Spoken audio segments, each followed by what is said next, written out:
if you go for a walk, you can bring Buteyko into your walk. So, of course, we always want nose breathing. We want light breathing, slow breathing, low breathing. But why not do a few breath holds as well? You're going for your walk and you might decide to breathe in and out through your nose and pinch your nose and hold your nose and walk while holding your breath for about 10 to 15 paces. Then let go, but continue walking, breathing in and out through your nose. And after about a minute or so of continuous walking with nasal breathing, repeat the breath hold. Take a normal breath in through your nose, out through your nose, pinch your nose and hold your breath for about 10 to 15 paces.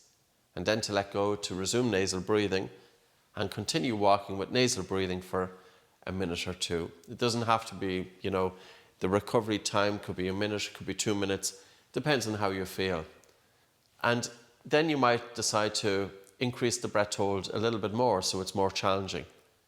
So you take a normal breath in and out through your nose, pinch your nose and hold your breath for maybe 20 or 25 paces.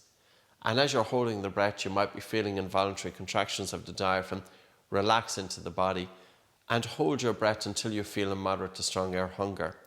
When you let go, then let go, breathe in through your nose and bring your breathing into recovery. In other words, get your breathing under control within a couple of breaths or so, but continue walking. So walking with some breath holds can be a tremendous way to assist in improving the controlled pause. You're going for a walk, you're doing some breath holds during your walk, and this way you're getting the benefits of physical exercise, but you have an added benefit of that stressor part of the breathing technique that will help the body to make adaptations. So we often use breath holds with athletes, but they can be used by people with asthma and people who are relatively young and healthy.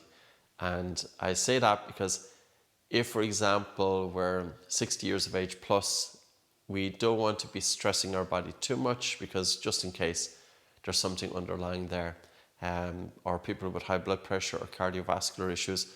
People with anxiety and panic disorder go easy as well. Breath holds can be a tremendous tool during physical exercise, such as going for a walk.